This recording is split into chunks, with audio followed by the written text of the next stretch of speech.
Association Governing Council. And I always think it's fun to hear where people work in public health. And I've spent my career in injury prevention and traffic safety. And I don't have control over this. Oh, you do? Do I? You do. Okay.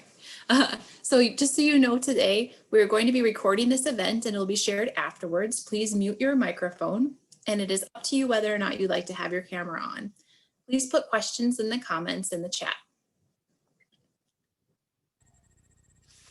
And we are going to have the ancestral land statement, which I love that we have because I began my career in tribal public health for the Fond du Lac Band of Lake Superior, Chippewa. And so, sorry, I have to move your faces off of it so I can read it. We ask that you take a moment to honor and acknowledge that we are on the ancestral homelands of the Dakota and the Anishinaabe. Indigenous people have a long-standing history and connection to the land since time immemorial, and are on the original stewards of lands and waters. Many American Indians were forcibly exiled from their lands because of the aggressive and persistent settler colonialism and the US governmental policies, but they persevered. We make this acknowledgement to honor the Dakota and the Anishinaabe people, ancestors, and the descendants, as well as the land itself. So I would like to introduce, I'm so honored and humbled to introduce our speaker today. I have lived with a traumatic brain injury for 21 years, and Amy and I have crossed paths many times, and I was honored to be on her podcast. And I'm just so, I'm confetti of glitter right now because I'm so happy she's here, and what she has done for the brain injury community is like no one else. We are so lucky to have you. We are so blessed at the work and the awareness that you've brought to the brain injury community. 21 years ago, when I sustained my injury, we did not have the resources available that you've developed.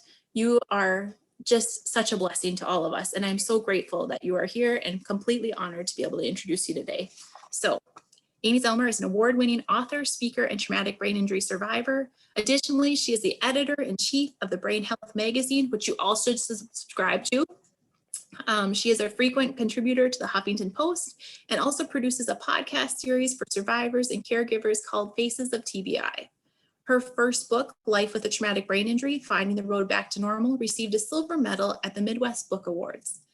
She travels the country to help raise awareness about the silent and invisible injury that affects 2.8 million Americans per year.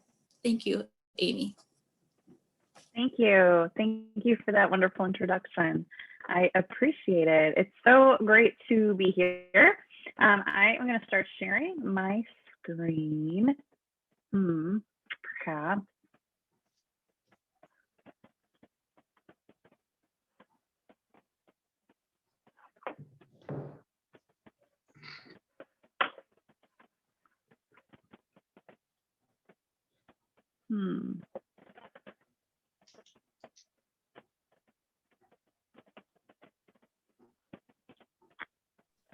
Are you having troubles? It's giving me a weird, it's not allowing me to. It says open system preferences. Let's see here.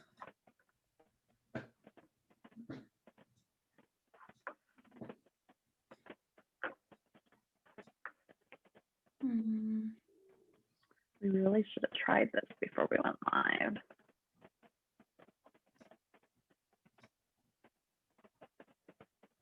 This is Paul Ranelli. I'm just one of the attendees. Occasionally when this happens for my schooling, it works as long as you've been given access. If you close out of a Zoom and then come back in, that seems to work. So I would suggest you try that if it's really sticky. Okay. Yeah, it's not letting me share. It keeps telling me I have to open my system preferences. That's odd. Okay, I'll try that. I'll leave and come right back. All right. Emily, do you happen to have a copy of her presentation? Because if so, one of us could. I don't share get it though. Thank you, Paul, for your suggestion. It is sometimes really weird, and usually this doesn't happen, but thank you. Sorry, Oh, since you're so helpful, my name's Teresa Boning. I'm zooming in here. How do I hide myself because the young lady said she's recording and I don't want to ruin her video? Will my picture show up there? If you talk, it is. If you want to go to stop video, you can stop your your face from being seen. Your name may show up in a black box. What But, about using, oh, sorry. You go ahead. What about using Continue. spotlights? If you know how to use spotlight, then only the presenter shows up. Right, you can do that too. Okay, thank you.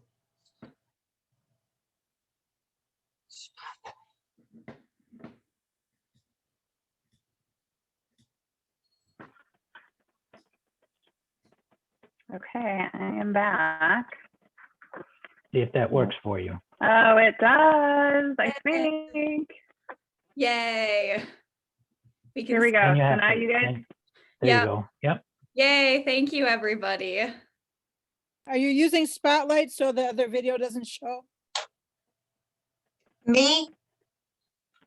Yeah, if the speaker is spotlighted, then the other videos will not show up. I don't know how to do it. you guys can see my slideshow, correct? I'll just, Yes, and Amy, you are in the spotlight, so you're Okay. you're the only video on the screen. Thank you. Okay. All right. So thank you so much for having me here today, everyone. If you aren't aware, March is Brain Injury Awareness Month. And so Emily had invited me to come today or sometime during March, which ended up being today.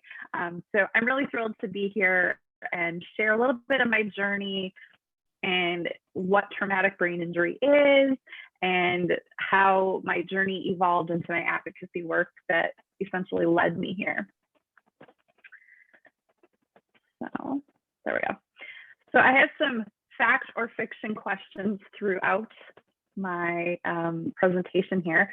So the first one, fact or fiction, a concussion is a brain injury. So you guys can go ahead and drop what you think your answer is in the chat. I can't seem to see the chat with my screen share. So Emily, you can moderate that. Perfect. I see a lot of facts and yeses. Perfect.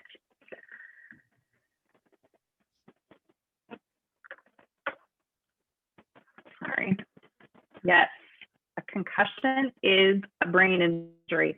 And actually the definition of a concussion is that it is a traumatic brain injury from a jolt or blow to the head or body. So a concussion is definitely a traumatic brain injury. There's no ifs, ands, or buts about it, no matter what anyone might try to tell you. Often doctors, especially with like athletes and children or after a car accident, people are told they have a concussion, and the average population doesn't understand that a concussion is a brain injury. And I think if we stopped using the word concussion, it would take a lot of confusion out of what is a concussion, right? You know, you hear parents say things like, oh, it's okay, Bobby just has a mild concussion. Okay. But if you said, oh, it's okay, Bobby just has a mild brain injury, like that just doesn't even sound right. So I just wish that we could take concussion out of our vocabulary. And I see some advancements in that on the horizon. So yes to everyone who got that question correct. Every concussion is a mild traumatic brain injury. All right, so those of you who don't know who I am, I live in Hastings, Minnesota. I was a professional photographer for over 20 years. I had my own studio and I was actively doing photography when my injury happened. I am an author. I have 2 books that I have written about my journey, and I have 2 anthologies as well. One is a survivor series and one is a doctor series. I am editor-in-chief of the Brain Health magazine, which I started in late 2019. There is just no resource out there like it. I did a ton of research and I was actually really surprised that there wasn't a magazine that focused on brain injury. There are like medical journals that focus on it, but not consumer-based magazines. And there's a lot of organizational magazines, such as the Minnesota Brain Injury Alliance puts out their own magazine. But again, that's geared as like an organizational newsletter. So that is what led me to creating the magazine. I am a contributor to the Huffington Post. That's kind of how my advocacy work all started, which I'll share in a bit. I host a podcast series called Faces of TBI, and that's available on iTunes or wherever you listen to podcasts. I host Concussion Discussions, which is on YouTube. And as we all know already, I am a TBI survivor. So February 3rd, 2014, I was living in St. Paul in the Schmidt Artist Loft, and I had taken my dog out for a walk, and it was one of those really cold 20 below mornings, and she wasn't so interested in walking.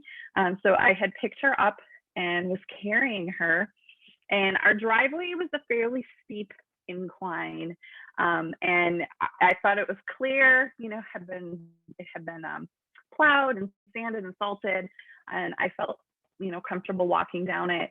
But I stepped on a patch of black ice, and I had zero warning.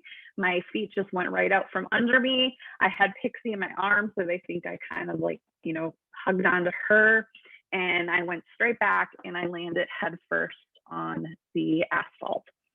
I didn't think I had blacked out, but when my doctor kind of walked me through what happened, he's like, okay, well, you had Pixie in your arm when you fell. Where was she when you sat up? And she was a good probably 10, 15 feet away from me. She had her tail tucked under. She was staring at me like, what just happened? So we think I was probably out for a minute or two, but she's the only one that knows the answer to that question. This is just a picture I took the day after. I have this in my book, and my editor had told me that this picture speaks volumes of how I felt. I literally felt like I got hit by a truck. Like the day I actually fell, I knew I wasn't okay the moment I got up. I had excruciating pain coming from the back of my head. I actually expected to see blood, but fortunately there was no blood. And my vision was really messed up. Like I just couldn't focus on anything. And I had that excruciating pain and a headache, and I couldn't make sense of things. Like I couldn't read. I was having a lot of difficulty in that moment when I first got up. So I knew immediately I wasn't okay, but I had no idea the journey that it was about to take me on.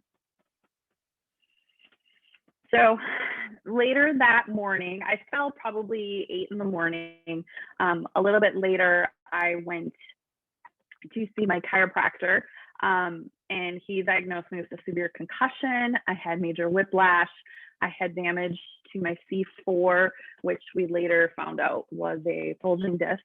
I dislocated my sternum, and I tore a lot of muscles in my neck, chest, abdomen. So I had a lot of physical injuries on top of a brain injury. And what I found is most doctors are most interested in treating the physical injuries and just kind of brushing off the brain injury symptoms. So some of the symptoms that I was dealing with were apathy. Apathy is a condition where you just kind of have a flat effect, and it's really hard to get motivated to start a task. It's often confused with laziness or non-compliance, but it's an actual medical condition. It's incredibly challenging to start a task. Once you start that task, no problem, but it's really overwhelming to try and come up with a way to start the task. Overstimulation. This was the one that probably lingered the longest with in my recovery. Just too many sounds, lights, you know, all your senses getting used at once. And I like to use the example of like when we would go out to eat at Applebee's back in the day when you could go out to eat. and you're sitting at a table with like 3 other people, and you're trying to talk to the person across from you, but all you can hear are like the TVs that are playing all over the restaurant, and you can hear the bartender blending something in the blender, and you hear other people's food clinking and clanking their silverware, and you just can't focus on that one person you're trying to talk to. And that was super common. It would just drain my energy like nothing else. So overstimulation was a huge problem for me. Light sensitivity. This one was most problematic early in my recovery. Bright lights were troublesome, but also for me, dim light was troublesome. My pupils had a hard time adjusting from light to dim light. So sitting in like a conference room where they have the lights down and the main lights on the presenter, that was really challenging for me. I'd have a lot of trouble walking through a dim room. I had some cranial nerve damage. I believe it was cranial nerve 5. I always forget it was 5 or 7. But the entire left side of my face was numb. Like when you've been to the dentist and the Novocaine is just about to wear off, like you can feel it, but it's still not the same as the other side of your face. And that's what it felt like for me all the time. And about a year and a half into my recovery, I finally started getting the feeling back in my face. And it felt like somebody was zapping me with like an electrical microcurrent.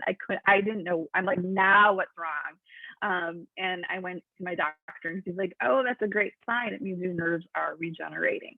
So that's what that was. I had tons of short-term memory problems. Like I could not remember like a minute ago.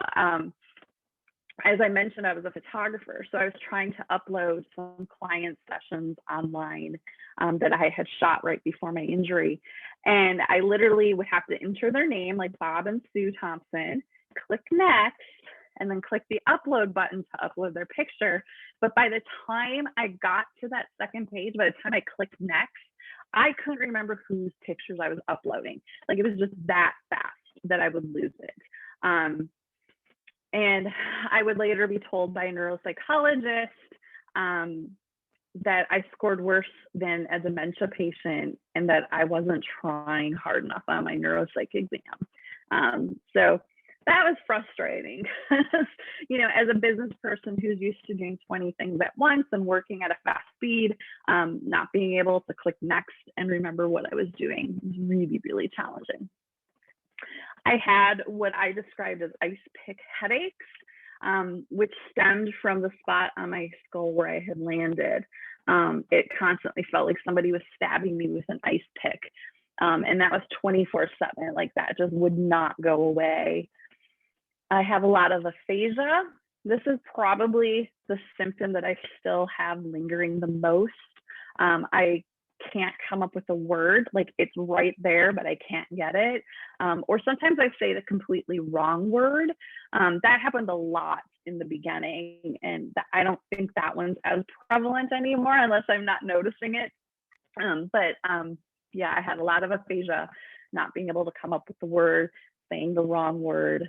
If you've ever met someone who's had a stroke, this is one of the top symptoms of stroke is having aphasia, not being able to come up with words. And there's like different severities of aphasia. There are people who string together words that sound like they're talking, but it's just gibberish to us. To them, they think they're saying the right thing, but it just can't come out of their mouth correctly. I had a lot of vision issues. Like, as I mentioned, that was obvious from the moment I got up that I was having trouble with my vision. And that one was probably the most debilitating symptom for me. As a photographer, I rely on my eyes. We rely on our eyes to do so many things. And my eyes just weren't working right. And I just couldn't get doctors to listen to me. And then this little circle down here represents dizziness. I was constantly dizzy, which I was convinced came from my eye problems. I had what I called flat effect, There's a medical term for it, but I never can remember the name of it. But I describe it as flat affect. My personality was incredibly flat. I didn't get excited. I also didn't get angry. I was just in this very neutral personality zone. And I also couldn't read social cues. So if you were telling me a joke, or if you were joking with me, I would take it literally. If you were using sarcasm, I would take it literally. I always thought people were being really mean, and they'd be like, I'm just joking. But I couldn't read that. I couldn't read it in their cues. I couldn't read it in their voice. I wasn't able to discern that information.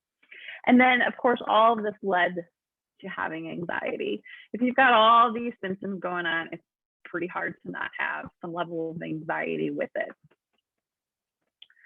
All right, I got another fact or fiction.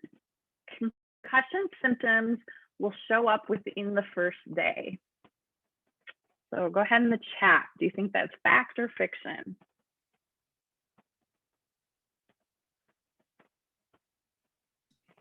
What are you getting, Emily? I see fiction, a lot of fictions. We've got a smart audience. Symptoms can take weeks, months, or even years to show up after the initial injury. Some of mine were immediate. Like the second I got up, I knew I wasn't okay. But that is not always the case. Often people will get up, especially a sports injury, or right after a car accident, they'll think they're totally fine because their adrenaline's going. And you cannot ask the concussed person if they're okay, like especially in sports. You cannot ask them, hey, are you okay? Because they probably don't know.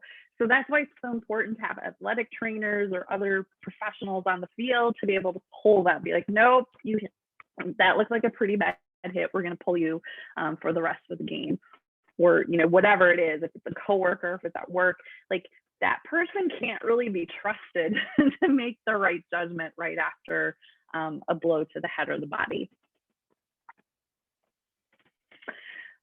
So these are some of the experts that I consulted in the years following my injury. As I mentioned, I immediately went to my chiropractor. My chiropractor was always just my first line of defense. And he eventually sent me to the neurologist. He knew my symptoms were not residing. So he knew I needed to see the neurologist. And unfortunately, the neurologist was very dismissive. And she's like, oh, well, there's nothing we can do for a concussion. You just have to give it more time.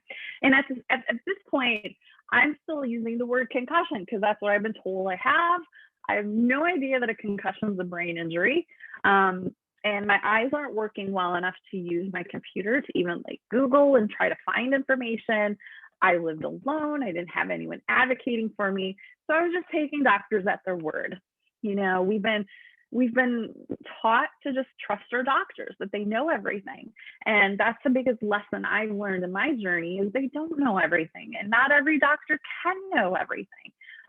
But you expect a neurologist to understand brain injury, and the truth is a lot of them really don't. Their wheelhouse is dealing with diseases such as Parkinson's, MS, Alzheimer's. And unfortunately, a lot of them don't understand brain injury. So she was very dismissive. She told me to come back in 6 months if I wasn't feeling better. So I went back in 6 months. I kept complaining about my vision problems and my dizziness and how I felt they were related. And she's like, well, I don't really think that's possible, which in hindsight, it's knowing all that I know now, that just blows my mind that she didn't even understand basic anatomy. So she did send me to the neuro-ophthalmologist, and he did a pretty thorough exam and told me my eyes were fine, which, to be clear, my eyes were fine. They were structurally fine. I had not damaged my eyes nor my retina. But our eyes aren't what see, it's our brain. They just are the conduit to bring the information to our brain. And so when your brain circuitry is messed up, of course your eyes can be messed up. And the statistic is 90% of people who have had a brain injury will have eye and eye tracking problems. That's a huge statistic. So knowing that now, and the way that my neurologist is so dismissive, really is a mystery to me that they don't understand, like I said, this basic information. So I went back to the neurologist again about 6 months later. So now I'm about 1.5 years out from my injury, and I was just begging for help. I'm like, look, I can't do anything that I was able to do before. Like, I'm trying to run a business, I'm trying to run my life. Like, I need help. And again, she basically said, there's nothing we can do for you. So she did send me to Craniosacral Therapy and to the neuropsychologist. Craniosacral Therapy, if you're not familiar, it is just incredibly light touch on your skull, trying to basically realign your skull. And mine was done with the PT. And he explained to me that I literally landed on my head, right? Like, I had an impact to my physical skull. And he explained that it had shifted my skull. And you could actually see a ridge on my skull right here and a divot on my skull right here, which indicated it had like shifted. And so I went 3 times a week for several weeks, and then weaned down to a couple times and then once a week. And then I was finished with that therapy. But within like the first 2 weeks, the first couple of sessions, I was like, well, whatever. It doesn't hurt, you know, it's comfortable, it's soothing, but whatever. Then about the second week, we heard some small little clicks and pops, and like I literally felt the pressure leave my skull. And what he said was happening is, you know, your skull should be aligned like this. And what had happened is mine got shifted under it. So the 2 plates kind of got shifted under each other. So it was causing all this extra pressure, because all that's in your head is a skull, some fluid, and your brain. And so that extra pressure right here was putting all this pressure on my head. And I believe that's what I had called my brain fog. I just felt fuzzy. I always felt like I was hungover, even though I hadn't drank anything. That's probably the best analogy I can give to someone who hasn't ever had a brain injury. So the brain fog and the pressure was relieved with craniosacral therapy, but I still had all my other symptoms. So I had my neuropsychological exam, and like I said earlier, I scored worse than a dementia patient. She told me I didn't try hard enough. And I would later learn through other providers, and she basically told me she felt I didn't try hard enough to kind of fake the results. And I was told by other providers later that there's like built-in fail-safes within a neuropsych exam, and it would be very clear if someone was trying to fake an exam. And when there's a significant deficit, such as I was having with short-term memory, that's very clear that there's a deficit and a problem. So it's frustrating that, you know, that I didn't even get to the right neurologist or the right neuropsychologist. And at this point, I was 1.5 years out. I was super frustrated. So at that point, I'm like, okay, I'm just going to take my recovery into my own hands. And I started doing yoga. I had been doing yoga for probably 15 years at that point. But because of my dislocated sternum and my neck issues and my dizziness, I really couldn't do yoga in the traditional way that I had done it. So I actually had to learn how to do yoga with just like 5 poses. But I continued to do my yoga. I tried to get out for walks. I had cut alcohol out of my life. I tried changing my diet up a little bit, cutting out carbs, but nothing was really improving. And fast forward to about 2.5 years into my recovery, I found functional neurology. And this was a game changer for me. It gave me back my quality of life. in my initial exam, I was totally validated. I was told, yep, your symptoms are coming from your eyes. Your eyes aren't working together. Your vestibular system is off. It's why you're feeling dizzy and off balance. And I did an intensive program, and within 3 treatments, I could tell my eyes were working properly again. And my dizziness went from like a 9 out of 10 to like a 4 at the time. And so that was huge for me. And as those symptoms started subsiding, it allowed my body to like start working on the other symptoms. So it was a game changer for me and many other people who have found functional neurology. I like to share this image. These pictures are taken exactly a year apart. So this first one, I'm about 1.5 years into my recovery on the left with my purple dress. Remember how I said I had flat effect? I feel like I'm smiling huge in this picture. And if you just look at my eyes and my face right here, like you can just see the difference compared to this one. So this is at 2.5 years. This is after I had done my functional neurology treatment. And it was just profound to me when I saw these 2 pictures, because they're, like I said, they're exactly 1 year apart. So it was a really good time stamp for me. So fact or fiction, recovery from a concussion takes 4 to 6 weeks. I should have put that in there before I shared my story. I'm seeing fiction.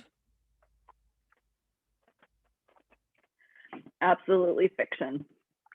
Every single concussion is different. Every single recovery is going to be different. Recovery can take weeks, months, years, or last a lifetime. There are a lot of people living 20 years later that still have symptoms. So all of oh, that was weird. Okay, I think it's gone. Did you hear that, Emily? Yep, I think we're good now. Okay. Okay, so all of this has led me to a path of advocacy and sharing my story, sharing my journey in hopes of bringing awareness to this invisible injury. And it's kind of multifaceted. I want to help survivors know that there's help out there for them. I want, family and caregivers to be able to understand both what their person is going through and what's available to help them. I want to help providers out there know, like, I would love to go back to my neurologist and be like, here are the people you should send, here are the providers you should send people to.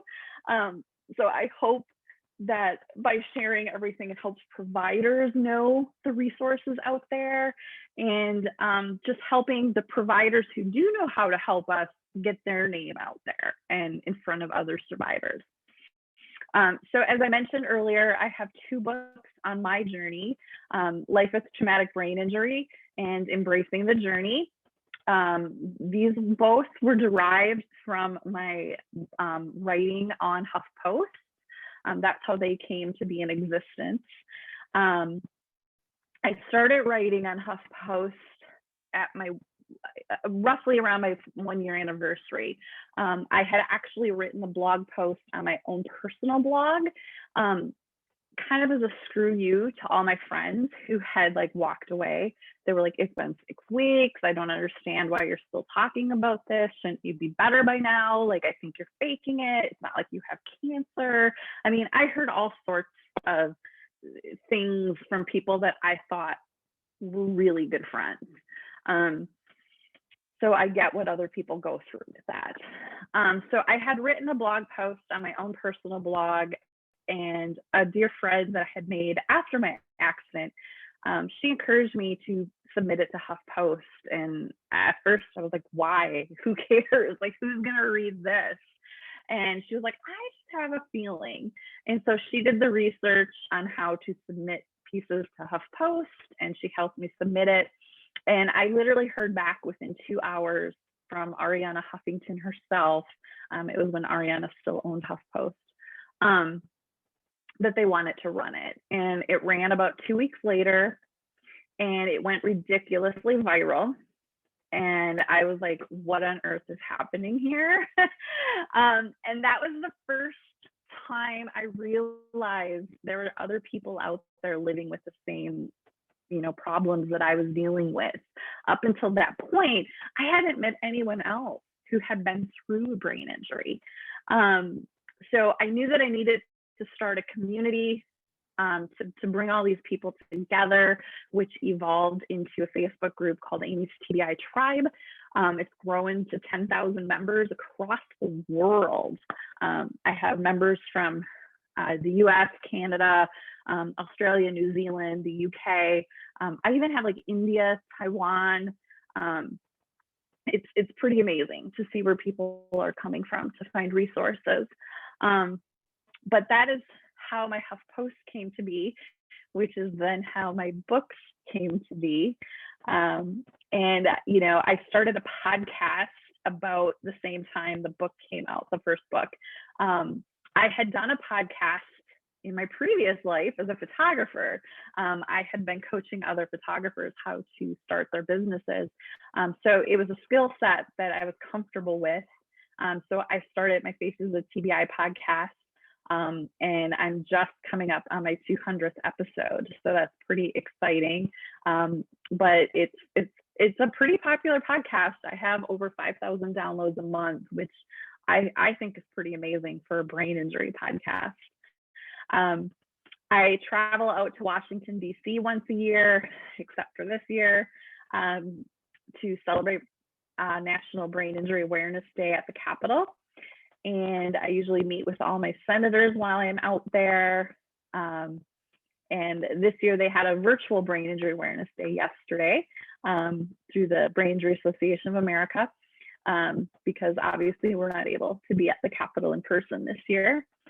And I'm a regular on WCCO radio. I was just on 2 weekends ago, I think on Sunday, with Rashini Rajkumar. And I will take any platform that anyone will give me, such as this one, to share my story and talk about brain injury, because we're just not talking about it enough. All right, another fact or fiction. I have to hit my head or lose consciousness to have a concussion.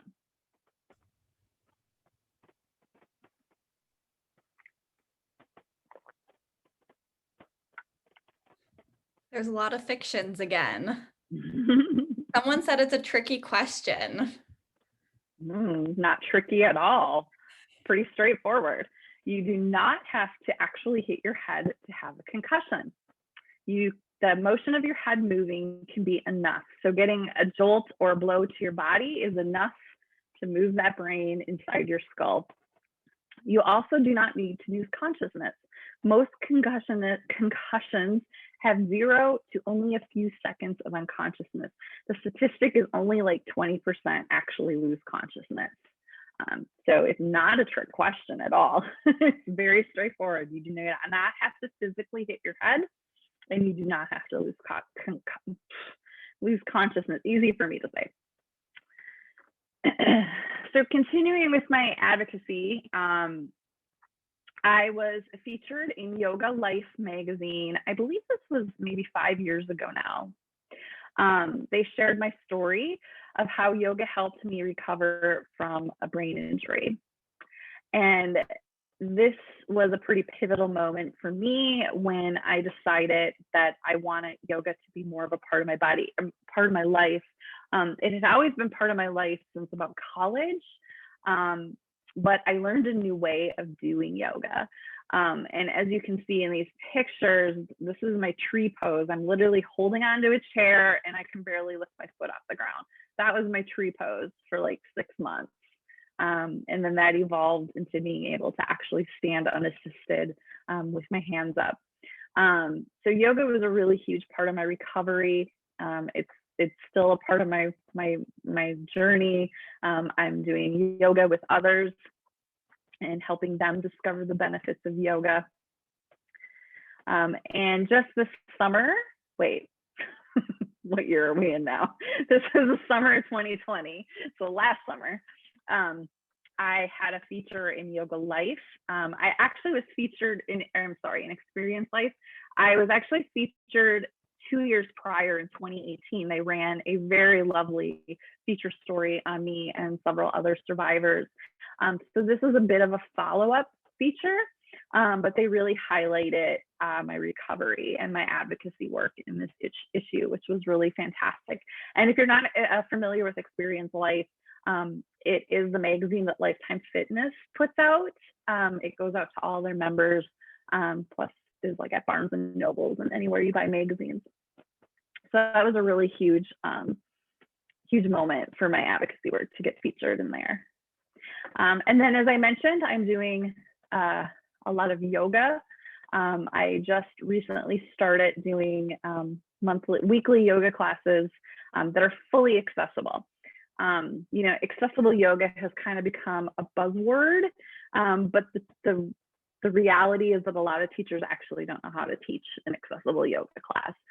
Accessible means that anyone can come, any body shape, any body size, any body ability, whether it's a disabled body, an injured body, an old body, a weak body, any body can do yoga and reap the amazing results of yoga.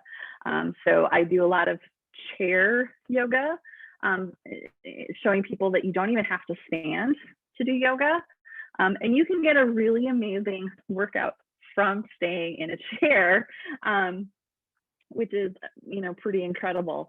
And so Emily had asked me if I would be willing to do a little bit of chair yoga with all of you. So I'm gonna stop sharing my screen right now and find you. There we go. I have a tiny little screen and lots of windows open. Okay, so I invite everyone to, I'm gonna back up just a little bit so you can see me a little more. So I invite everyone to come to the front of your chair and sit up nice and tall. Sit on those sit bones. Sit real tall through your spine. I'm going to show you some simple yoga poses that you can do if you work at a computer all day, which probably the majority of you watching do. We're very hunched over and we're using our wrists and our fingers on our laptop all day. So I'm going to show you some simple yoga things that you can do just throughout your day to try to help keep your spine healthy and your neck healthy and your wrists healthy. Excuse me, I got hiccups. Sit up nice and tall and just take a few big deep breaths here.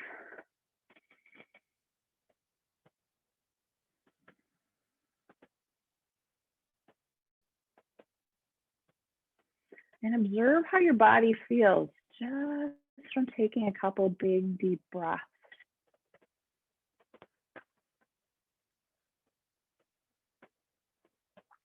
Now let's add in a little movement. So on your inhale, you're going to take your arms, palms up, bring them overhead with your inhale. And your exhale, palms down, lower down. Again, inhale, arms overhead. Exhale, lower. One more inhale. Exhale, lower. And rest your hands on your lap. And let's do some shoulder rolls. Really pull those shoulders up, back, and around, working those shoulder blades and our traps. That's where we hold all of our tension, our upper back and our neck, and go the other way, back, forward, and around. And continue to breathe. And come back to neutral and pull your shoulder blades back and down, keeping your neck neutral. Now let's twist our neck to the left just as far as it feels comfortable for you. And back to center. Twist to the right.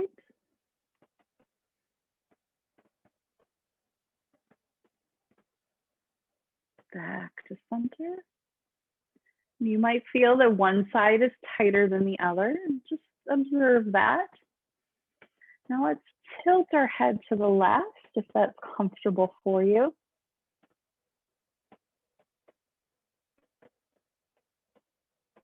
And now drop your chin towards your chest to deepen that stretch. You should feel the stretch down to the right side of your neck, to your traps, possibly into your shoulder blades. Again, only go as far as is comfortable for you. And back to neutral. And tilt to the right.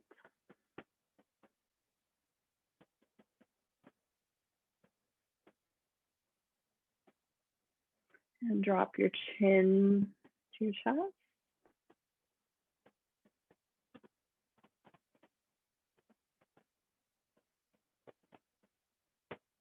And back to neutral. Now bring up your left arm, bring it across your body using your right hand. Hold it there, stretching out our shoulders.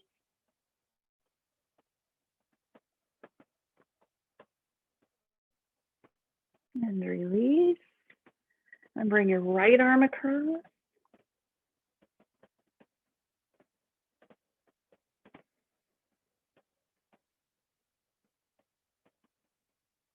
Release. Now bring your right hand up like you're saying hi. And then we're going to bring that right hand over as we laterally bend to our left. As you inhale into the right side of your body. And exhale back to neutral. Do that again. Inhale, bend to the left. Exhale back to neutral. Switch hand, bring your left hand up. Inhale, we bend to the right. Exhaling back to neutral. Inhale, bend to the right. Exhale back to neutral. And now bring your right hand to your left knee. Inhale, sit up nice and tall. As you exhale, twist to the left. You can use the back of your chair, your armrest to help you deepen the stretch. If it's comfortable, you can look over your left shoulder. And breathe here. This is a yummy twist in the middle of the day when you've been sitting at your desk. Inhale, come back to center. Now bring your left hand to your right knee. Inhale as you sit up nice and tall through your spine. And as you exhale, twist to the right. And breathe. Staying up nice and tall through your spine.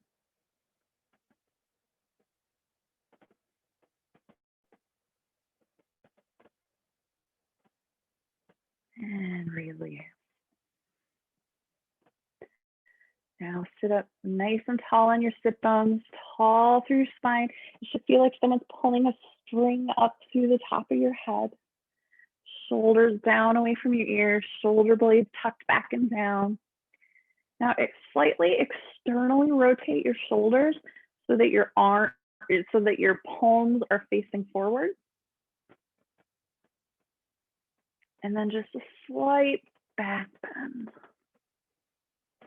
Just as far as feels comfortable.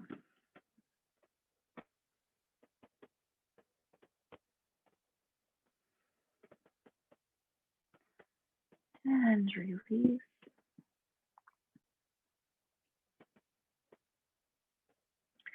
Now I want you to bring your left hand up. Now we're going to stretch our wrists a little bit, give our wrists some love. Taking your right hand, place them over your left fingers, pulling your fingers and your wrist back. You're not just pulling your fingers, you're pulling your wrist back. And if you've never done this before, you might notice it's a pretty intense stretch. So only go as deep as feels comfortable for you. But you should feel that stretch through the base of your wrist into your arm. Many people who think they have carpal tunnel actually just have really tight muscles in their wrists and arm. And so this is a great stretch. Now we can release that. Now we can do that stretch with each individual finger. Starting with the pinky, release the ring finger. And each finger, you're going to kind of notice where it pulls a little bit differently. Then the middle finger, pointer finger, and then your thumb. I like the thumb pull. And release. Now let's do the right hand. So taking the left hand, pulling those fingers and the wrist back. Again, you might feel one side tighter than the other. Typically, your dominant hand is going to be a little bit tighter, but that's not necessarily always the case. Release. Now let's do the pinky. Again, you're stretching the whole wrist back, not just the finger. And then the ring finger.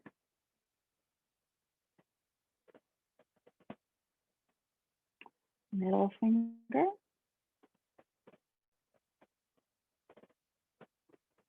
Pointer.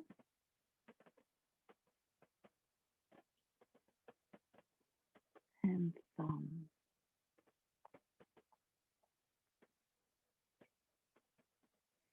Now let's just do some wrist rolls. Big rolls all the way around and go the other way.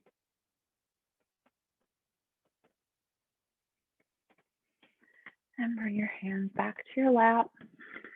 And let's just take one more breath together. Sit up nice and tall through your spine, shoulders pulled back and down. Inhale, bring our arms up overhead. Exhale and float back down to your lap. How does everyone feel? Do you feel a little less stressed, a little more calm? Just from, what was that, 5 minutes? 5 minutes, that's all it takes to just really change how you feel and give your body some love. And so they feel so much more relaxed. I don't know if you can see the comments, but yeah, I do. I do. Okay. I have them up. Yep. Awesome. Thank you, everyone. Okay, now I'm just going to share my screen for just another minute.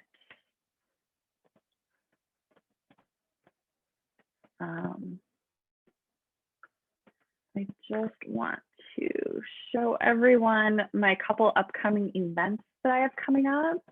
March 16th, I have a virtual Brain Injury Awareness Day. Since we can't go to the Capitol this year, I'm doing it virtually, which is amazing. We have speakers from all over the country. So you can register for that at facesoftbi.com/event. And coming up later in the month, my Concussion Discussions video series, season 2, is launching on March 22nd. And you can register for that at concussiondiscussions.com. And again, both these events totally free. And then just here's some of my information if anyone wants to connect with me. Otherwise, Emily, I think we can open it up for questions. If anyone has questions, I'm going to pull my chair back up. Yay, yes, thank you. Thank you so much, Amy. If anybody has any questions for Amy, you can put them in the chat. And Amy or Mary is putting in some of MPHA's upcoming events that I will also mention at the end of this event. And then our annual conference is coming up as well. So any questions for Amy, put them in the chat. She's happy to answer them. I apologize that my chat function's not working. So is it okay if I say something? Yeah. Thank you so much for your transparency. I myself don't have a TBI, but I did have surgery in 2016 for a meningioma brain tumor.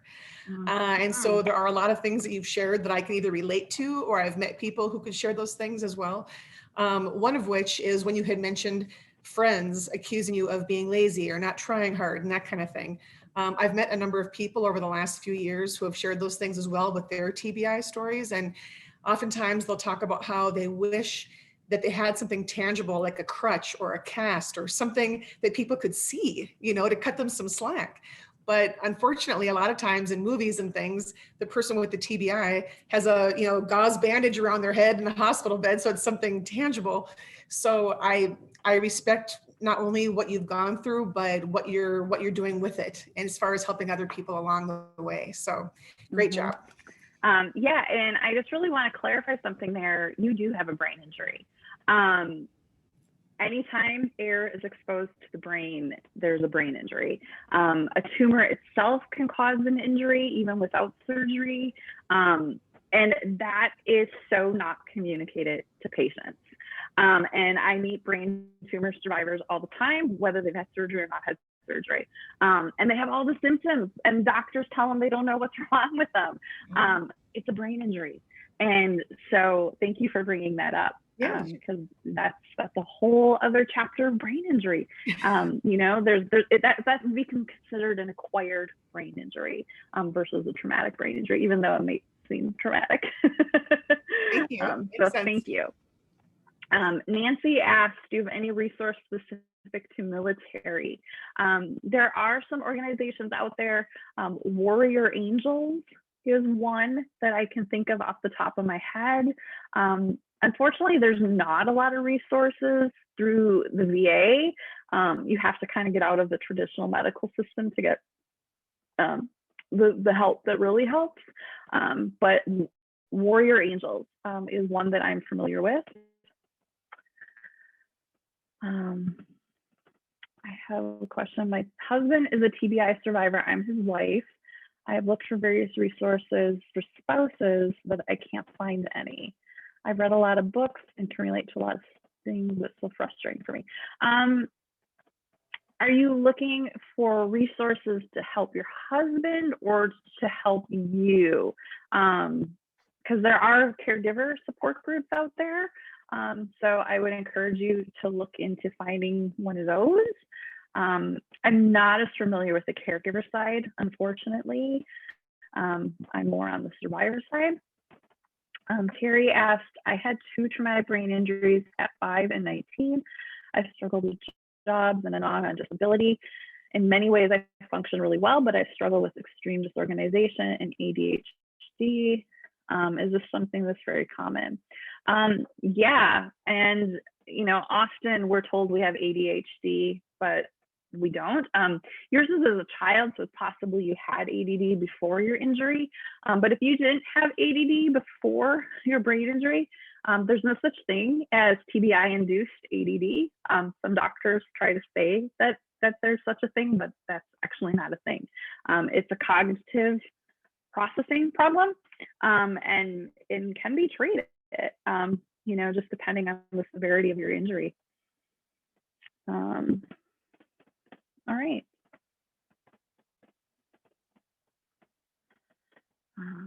Tracy just ordered my care package. Oh, thank you, Tracy.